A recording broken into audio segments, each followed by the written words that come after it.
Namaskara. Dear students, in this chapter Current Electricity, in the last session, we have learnt about the resistors, types of resistors, then the very important combination of resistors. Today, let's continue with some more important points in this chapter. Electrical energy. What is meant by electrical energy? If I imagine a small circuit from some source and connected to a bulb, and electricity is passed through this circuit. If I imagine the electric current is flowing through the circuit, that means that some charges are moving, some electrons are moving in the given network. As the electrons are moving continuously to light this bulb, ಈ bulb ಅನ್ನು ಬೆಳಕಿಸೋದಕ್ಕೋಸ್ಕರ ಆ circuit ಅಲ್ಲಿ ಎಲೆಕ್ಟ್ರಾನ್ಗಳು ಸತತವಾಗಿ ಚಲಿಸ್ತಾ ಇರಬೇಕು. ಒಂದು ವಸ್ತು continuous ಆಗಿ ಚಲಿಸಬೇಕಂದ್ರೆ ಅದರ ಮೇಲೆ ಕಂಟಿನ್ಯೂಸ್ ಆದಂತಹ ವರ್ಕ್ ಡನ್ ಆಗ್ತಾ ಇರಬೇಕು. It should have some continuous work done.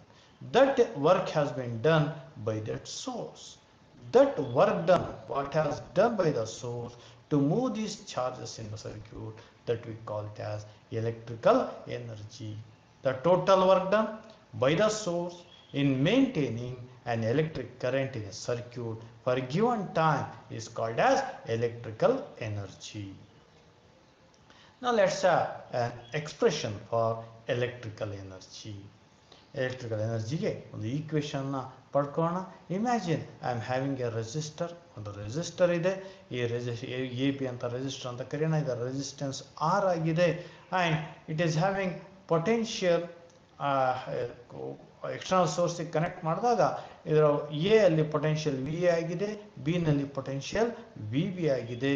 ಈ ಕಂಡಕ್ಟರ್ನಲ್ಲಿ ಐಯೆಸ್ಟ್ ಕರೆಂಟ್ ಪಾಸ್ ಆಗ್ತಾ ಇದೆ. ನಾವು ಐಯೆಸ್ಟ್ ಕರೆಂಟ್ ಪಾಸ್ ಆಗ್ತಾ ಇದೆ ಅಂದರೆ ಇನ್ ಟೈಮ್ ಟಿ ಎಷ್ಟು ಕಾಲದಲ್ಲಿ the charges moving at the point A is Q, the same charge is coming at the point B. Q ಅಷ್ಟು ಚಾರ್ಜ್ ಈ ರೆಸಿಸ್ಟರ್ ಮೂಲಕ ಅಥವಾ ಈ ಕಂಡಕ್ಟರ್ನ ಮೂಲಕ ಪಾಸ್ ಆಗಿ ಹೋಗ್ತಾ ಇದೆ. ನಾವು let's try to have an expression for electrical energy. Current I ಏನಿಂದ ಬಿಗೆ ಫ್ಲೋ ಆಗ್ತಿದೆ ಅಂದರೆ ಎ ನಲ್ಲಿ ಪೊಟೆನ್ಷಿಯಲ್ ಹೆಚ್ಚಿದೆ, ಬಿ ನಲ್ಲಿ ಪೊಟೆನ್ಷಿಯಲ್ ಕಡಿಮೆ ಇದೆ. ಹೈಯರ್ ಪೊಟೆನ್ಷಿಯಲ್ ಇಂದ ಲೋಯರ್ ಪೊಟೆನ್ಷಿಯಲ್ಗೆ ಚಾರ್ಜಸ್ ಫ್ಲೋ ಆಗುತ್ತೆ. ಹಾಗಾಗಿ ಎ ನಲ್ಲಿ ಪೊಟೆನ್ಷಿಯಲ್ ವಿ ಎ ಜಾಸ್ತಿ ಇದೆ, ಪೊಟೆನ್ಷಿಯಲ್ ವಿ ಬಿ ಕಡಿಮೆ ಇದೆ. therefore V A is greater than V B. Now the potential difference between V A and V B, ಇವುಗಳ ನಡುವೆ ಇರುವಂತಹ ಪೊಟೆನ್ಷಿಯಲ್ ಡಿಫರೆನ್ಸ್ ಏನಾಗಿದೆ? It's potential difference is V. V A minus V B is V ಆಗಿದೆ. The charges flowing through ಅಥವಾ flowing across A B in time T ಎಷ್ಟು ಸಮಯದಲ್ಲಿ ಈ ಒಂದು ಕಂಡಕ್ಟರ್ ಮೂಲಕ ಎಷ್ಟು ಚಾರ್ಜಸ್ ಫ್ಲೋ ಆಗ್ತಾ ಇದೆ? It is Q. ನಾವು ಅಭ್ಯಾಸ ಮಾಡಿದ್ದೀವಿ I is equal to Q by T ಅಂತ. ಕ್ರಾಸ್ ಮಲ್ಟಿಪ್ಲೈ ಮಾಡೋಣ.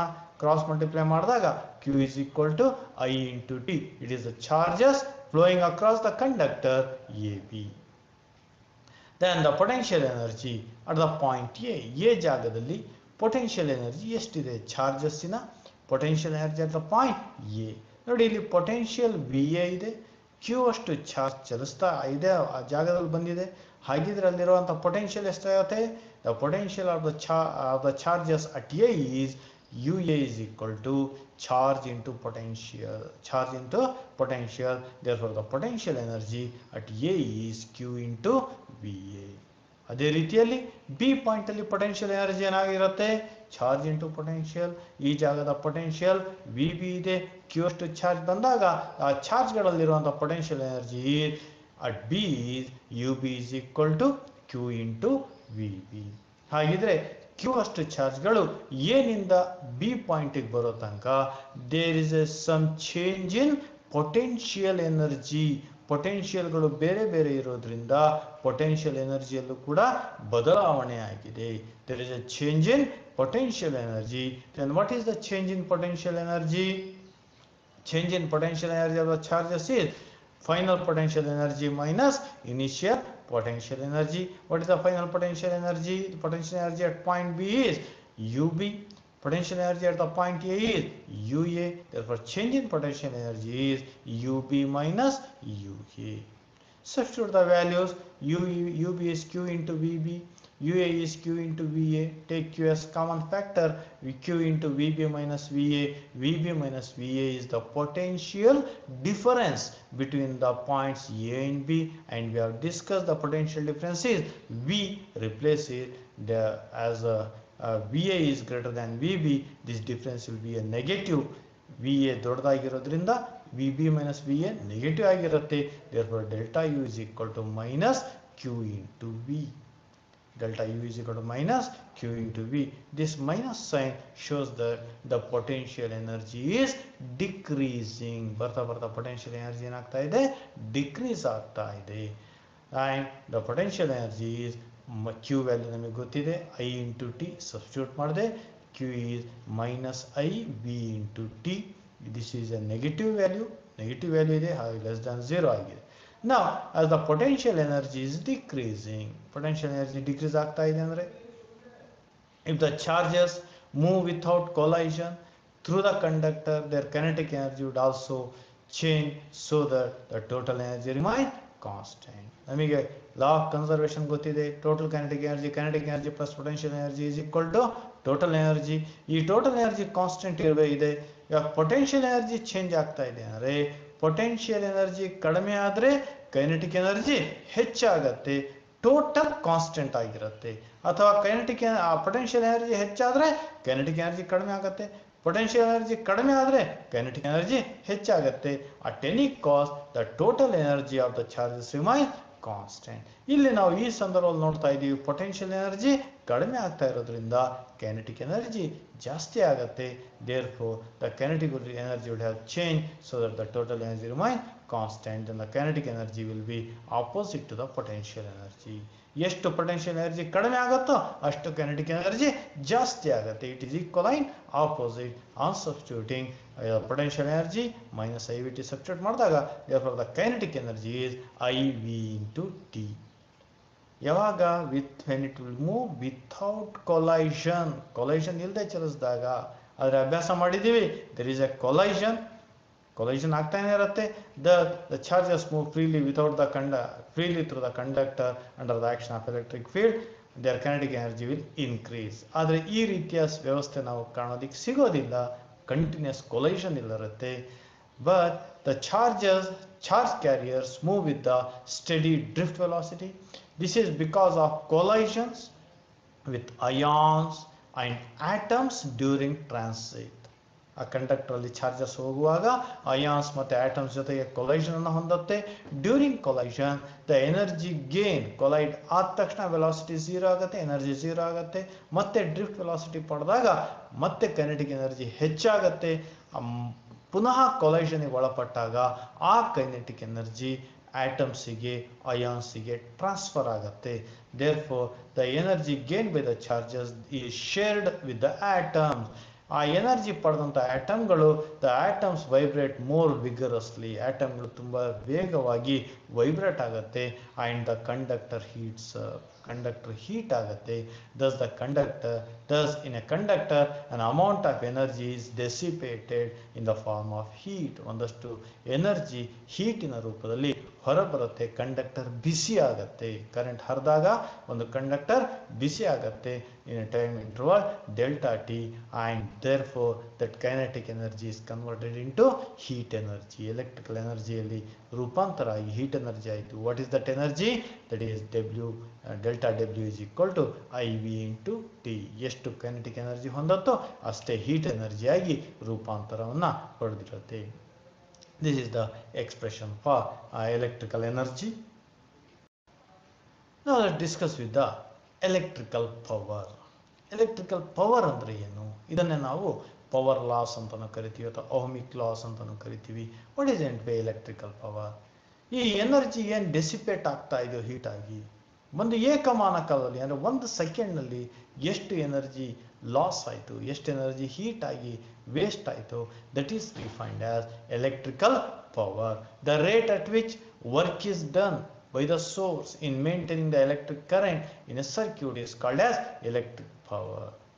Or the energy dissipated per unit time. ಒಂದು ಏಕಮಾನ ಕಾಲದಲ್ಲಿ ಎಷ್ಟು ಎನರ್ಜಿ ಹೀಟ್ ಆಗಿ ಲಾಸ್ ಆಯಿತು, that is called as electrical power or power loss or ohmic loss.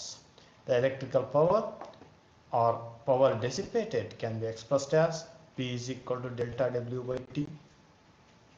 Substitute ಮಾಡೋಣ.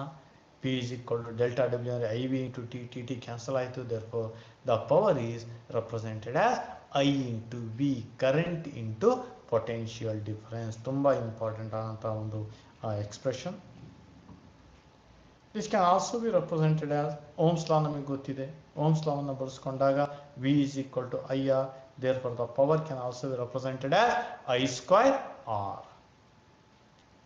Or if I substitute the value for current, it can be represented as V by R. Ohm's law ಅಲ್ಲಿ I is equal to V by R substitute ಮಾಡಿದಾಗ the power is expressed as V square by R. They are the different expressions to represent the electrical power.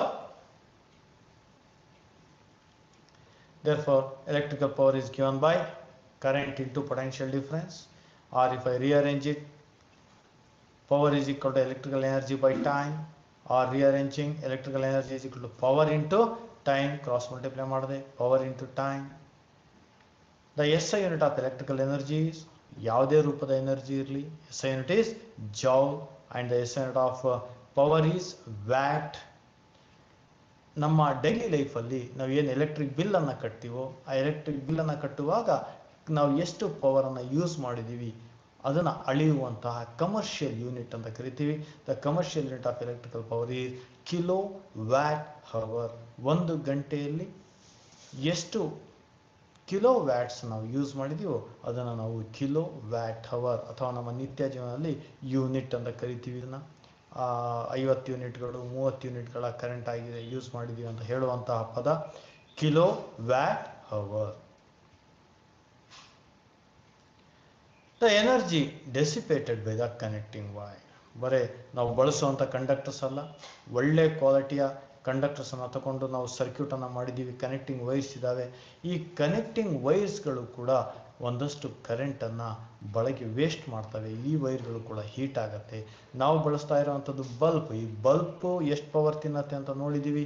ಈ ವೈರ್ಗಳಲ್ಲೂ ಕೂಡ power loss ಆಗೋದನ್ನು ನಾವು ಇಲ್ಲಿ observe ಮಾಡ್ತೀವಿ. If we S to ಪೊಟೆನ್ಷಿಯಲನ್ನು ನಾನು connect ಮಾಡಿದ್ದೀನಿ, the current I is flowing through the conductors through the wire, then the power loss in the bulb is P is equal to IV. But the connecting wires also having the resistance RC, idrallu kuda resistance irodrinda it will also have some sort of power loss. Eshide power loss nodona. The connecting wires from a power station to a device has finite resistance RC. The power dissipated in the connecting wires which is wasted in the form of heat, ಅದನ್ನು joule ಸೀಟ್ ಅಂತಲೂ ಕರಿತೀವಿ ಅಥವಾ power loss ಅಂತಲೂ ಕರಿತೀವಿ. That is P C is equal to I square R C. Power loss in the connecting wires is equal to I square into R C. R represent the value of I as P by V whole square into RC, or P square V square is into RC. This is the power loss in the connecting wires. Now let's discuss about the very important part, that is the source of electrical energy. The source of electrical energy, we call it as a cell. ಇವುಗಳನ್ನು ನಾವು ಕೆಮಿಸ್ಟ್ರಿಯಲ್ಲಿ ಅಭ್ಯಾಸ ಮಾಡಿದ್ದೀವಿ. Electrochemical cells ಅಥವಾ voltaic cells ಅಥವಾ Daniel cells ಎಲ್ಲ ನಾವು ಅಭ್ಯಾಸ ಮಾಡಿದ್ದೀವಿ. In which it is a cell is a simple device to maintain steady current in an electrical circuit. It is called as, simply we can call it as electrolytic cell ಅಂತ ಕರೀಬಹುದು. ಆದರೆ ನೀವು ಅಭ್ಯಾಸ ಮಾಡಿರುವಂಥದ್ದು correct ನಿಖರವಾಗಿ ಹೇಳಬೇಕಂದ್ರೆ electrochemical cell or voltaic cell ಅಂತ ಕರಿತೀವಿ. This is the simple structure. ಇದನ್ನು ನೀವು ಅಭ್ಯಾಸ ಮಾಡಿದ್ದೀರಾ, ನಾವು ಡೀಟೇಲ್ ಆಗಿ ಇಲ್ಲಿ ಡಿಸ್ಕಸ್ ಮಾಡೋದಿಲ್ಲ. ಇದನ್ನು ನೀವು ಅಭ್ಯಾಸ ಮಾಡಿದ್ದೀರಾ. It will have A anode and A cathode and electrolyte ಇರುತ್ತೆ. ಎಲೆಕ್ಟ್ರೋಲೈಟಲ್ಲಿರುವಂಥ ಕೆಮಿಕಲ್ ಎನರ್ಜಿಯನ್ನು ನಾವು ಎಲೆಕ್ಟ್ರಿಕಲ್ ಎನರ್ಜಿಯಾಗಿ ರೂಪಾಂತರ ಮಾಡುವಂಥ ಪೂರ್ತಿ ಪ್ರೋಸೆಸ್ಸನ್ನು ನೀವು ಅಭ್ಯಾಸ ಮಾಡಿದ್ದೀರಾ. ಆ್ಯನೋಡಲ್ಲಿ ಆಕ್ಸಿಡೇಷನ್ ಆಗುತ್ತೆ, ಕ್ಯಾಥೋಡ್ ಟರ್ಮಿನಲ್ಲಿ ರಿಡಕ್ಷನ್ ಆಗೋದನ್ನು ನಾವು ಅಭ್ಯಾಸ ಮಾಡಿದ್ದೀವಿ. This is way of learned in chemistry. Just ಇದನ್ನು ಕಲ್ಪನೆ ಮಾಡ್ಕೊಳ್ಳಿ. ಇದೇ ರೀತಿಯ ಒಂದು ಮತ್ತೊಂದು ಡೈಲಿ ಲೈಫಲ್ಲಿ ಯೂಸ್ ಮಾಡುವಂಥ ಪವರ್ ಸೋರ್ಸ್ ಅಂದರೆ ದ ಸೆಲ್. ಈ ರೀತಿಯ ಒಂದು ಸೆಲ್ಲನ್ನು ನಾವು ಯೂಸ್ ಮಾಡ್ತೀವಿ. ಆ ಸೆಲ್ಲಲ್ಲೂ ಕೂಡ ಒಂದು ಆ್ಯನೋಡ್ ಇರುತ್ತೆ, ಕ್ಯಾಥೋಡ್ ಇರುತ್ತೆ. ಇದರಲ್ಲಿ ನಾವು ಸಾಲಿಡ್ ಫಾರ್ಮಲ್ಲಿರುವಂಥ ಎಲೆಕ್ಟ್ರೋಲೈಟನ್ನು ಅಬ್ಸರ್ವ್ ಮಾಡ್ಬೋದು. Due to which will have electric current, steady current. This is a simple representation of a electrolytic cell. Electrolytic cell in a simple representation. There is an anode is there and a cathode is there. Liquid electrolyte ಅನ್ನು ಇಲ್ಲಿ ನಾವು observe ಮಾಡ್ತೀವಿ. Here after the electrolysis we will observe some ions are moving in the electrolyte. Electrolyte ಅಲ್ಲಿ ions move ಆಗ್ತಾ ಇದ್ದಾವೆ. ಈ ಅಯಾನ್ಸ್ಗಳ ಚಲನೆಗೆ ಪ್ರತಿರೋಧವನ್ನು ಉಂಟು ಮಾಡುವಂಥ ಎಲೆಕ್ಟ್ರೋಲೈಟಿನ ಪ್ರಾಪರ್ಟಿ ಏನಿದೆಯೋ, the property of electrolyte which resist the flow of ions. ಎಲೆಕ್ಟ್ರೋಲೈಟಲ್ಲಿ ಅಯಾನ್ಸ್ಗಳ ಚಲನೆಗೆ ರೋಧವನ್ನು ಉಂಟಾಗತ್ತೆ. That property we call it as internal resistance of the cell. ಸೆಲ್ಲಿನ ಇಂಟರ್ನಲ್ ರೆಸಿಸ್ಟೆನ್ಸ್ ಅಂತ ಕರಿತೀವಿ. Then what is internal resistance?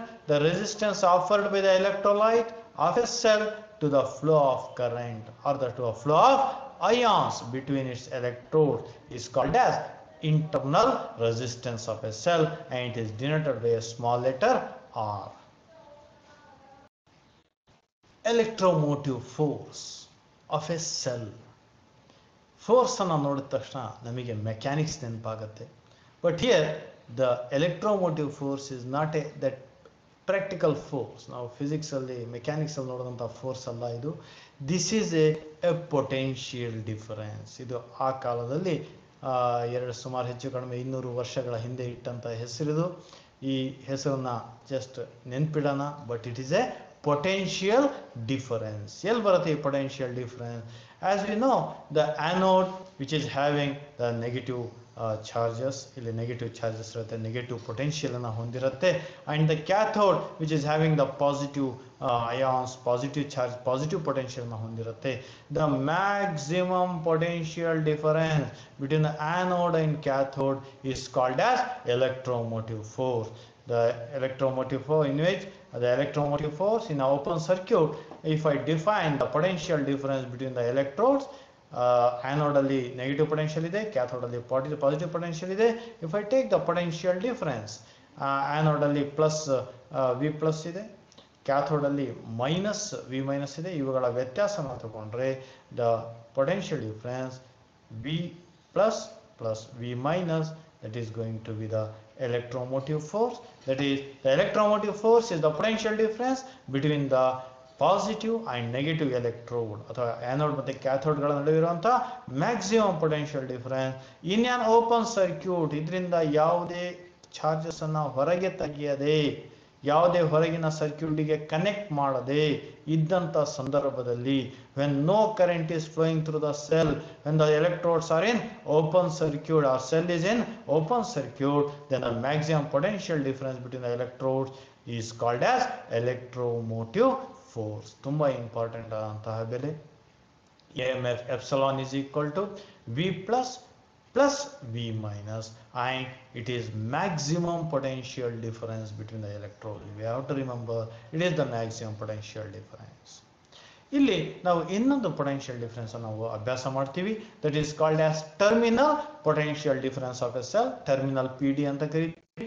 ಒಂದು ಸೆಲ್ ಇಂದ ಕರೆಂಟ್ ಹೊರಗೆ ತೆಗೆದಿದ್ದೀವಿ ಅಂದ್ರೆ ಚಾರ್ಜಸ್ ಹೊರಗಿನ ಯಾವುದೋ ಸರ್ಕ್ಯೂಟ್ ಅಲ್ಲಿ ಹರಿತಾ ಇದ್ದಾವೆ ಚಾರ್ಜ್ಗಳು. ಆ ಸಂದರ್ಭದಲ್ಲಿ ಪೊಟೆನ್ಷಿಯಲ್ ಡಿಫರೆನ್ಸ್ ಏನಿರುತ್ತೆ ಎಲೆಕ್ಟ್ರೋಡ್ಸಿನ ನಡುವೆ, if the anode is having minus V and the cathode is having plus V, then the potential difference when the current is flowing in the external circuit, ಅಥವಾ ಸೆಲ್ಲಿಂದ ಕರೆಂಟನ್ನು ಹೊರಗೆ ಪಡೆದಿದ್ದೀವಿ, ಕರೆಂಟನ್ನು ಸೆಲ್ಲಿಂದ ಹೊರಗೆ ಪಡೆದಿದ್ದೀವಿ, electron in opposite direction current ಹರಿತಾ ಇದೆ, positive potential ಇಂದ negative potential ಕರೆಗೆ ಕರೆಂಟ್ ಹರಿತಾ ಇದೆ. ಈ ಸಂದರ್ಭದಲ್ಲಿ the potential difference between the electrodes is called as terminal potential difference. The potential difference between the positive and negative electrodes in a closed circuit, that is when the current is flowing through the cell, is called as terminal potential difference. ಒಂದು circuit symbol ಅನ್ನ ಸೆಲ್ಲಿನ circuit symbol it is have E M F epsilon potential difference ಜೊತೆಗೆ ಆ cell ಅಲ್ಲಿ internal resistance ಅನ್ನು ಹೊಂದಿರೋದ್ರಿಂದ ಅದನ್ನು R ಇಂದ ರೆಪ್ರೆಸೆಂಟ್ ಮಾಡ್ತೀವಿ. ಈ ರೀತಿಯಲ್ಲಿ ಒಂದು ಸೆಲ್ ಅನ್ನ ರೆಪ್ರೆಸೆಂಟ್ ಮಾಡ್ತೀವಿ ಅಥವಾ ಸಿಂಪ್ಲಿ ಇ ಕಾಮ ಆರ್ ಅಂತ ಬರಿತೀವಿ. This also represents a cell. If the internal resistance is 0, internal resistance 0 ಆದಾಗ the EMF is equal to the terminal potential difference. ಮುಂದೆ ಇದು ನಮಗೆ ಅಭ್ಯಾಸ ಆಗುತ್ತೆ. ಹಾಗಾಗಿ ಕೆಲವೊಂದು ಸಂದರ್ಭದಲ್ಲಿ ಸೆಲ್ಲಿಗೆ ನಾವು ವಿ ಅಂತಾನು ಕೂಡ ರೆಪ್ರೆಸೆಂಟ್ ಮಾಡ್ತೀವಿ. ಅಲ್ಲಿ ಇಂಟರ್ನಲ್ ರೆಸಿಸ್ಟೆನ್ಸ್ ಅನ್ನು ನಾವು ನೆಗ್ಲೆಕ್ಟ್ ಮಾಡಿದೀವಿ. ಇಂಟರ್ನಲ್ ರೆಸಿಸ್ಟೆನ್ಸ್ 0 ಅಂತ ಮಾಡಿಕೊಂಡು ನಾವು ಟರ್ಮಿನಲ್ ಪಿ ಡಿ ಅನ್ನು ಇ ಎಮ್ ಎಫ್ ಅಂತ ಕೆಲವು ಸಂದರ್ಭಗಳಲ್ಲಿ ರೆಪ್ರೆಸೆಂಟ್ ಮಾಡ್ತೀವಿ. These are the circuit symbols for A cell. Now let's have a relationship between the potential difference and the terminal potential difference and internal resistance of a cell. ತುಂಬಾ ಪ್ರಮುಖವಾದ equation.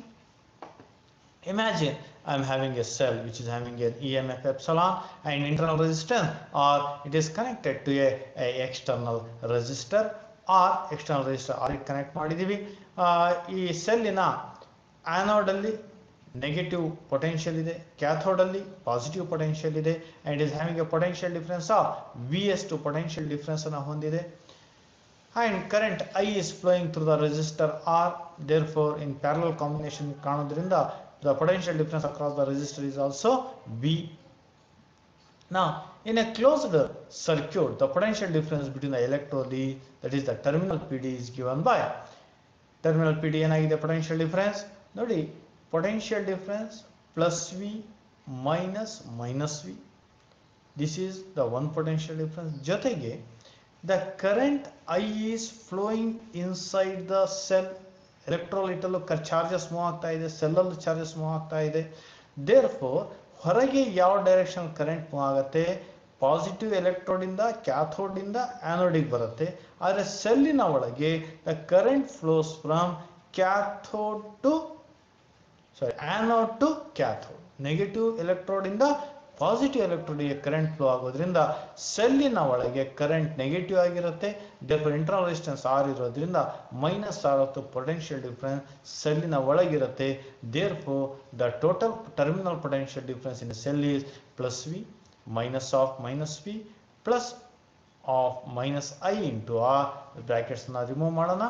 Therefore V is equal to V plus V minus IR plus V minus is the EMF of a cell. Therefore terminal PD V is equal to epsilon minus IR. This is the expression for relationship between the terminal PD and internal resistance, or EMF and internal resistance, or it is going to also express the relationship between terminal PD and EMF. Epsilon is equal to V plus IR. Now let's have an expression for a current flowing through an external resistor. ಒಂದು external resistor ಮೂಲಕ ಹರಿತಾ ಇರುವಂಥ ಕರೆಂಟಿಗೆ ಒಂದು equation ನೋಡೋಣ.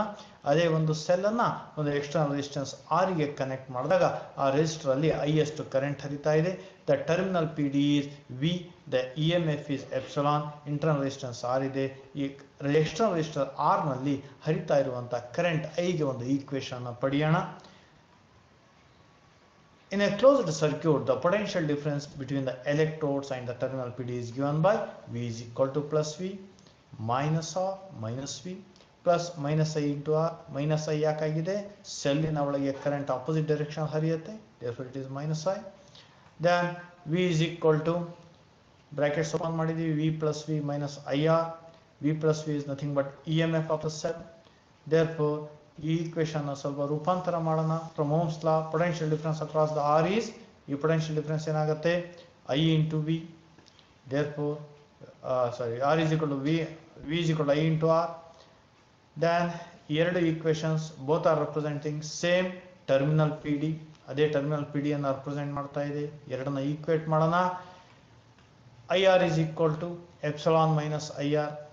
ಸ್ಥಳಾಂತರ ಮಾಡಿ IR plus IR is equal to epsilon. I ಅನ್ನ common ತಕೊಳ್ಳಿ, R plus R, cross multiply it, I is equal to epsilon by R plus R.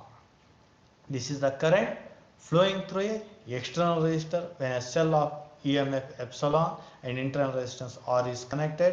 ತುಂಬಾ ಪ್ರಮುಖವಾದ equation I is equal to epsilon by R plus R. And this current is maximum. ಈ current ಯಾವಾಗ maximum ಆಗುತ್ತೆ? If the external resistance is 0. External resistance 0 ಆದಾಗ the maximum current that can be drawn from the cell when the internal resistance ಇದ್ದೇ ಇರುತ್ತೆ.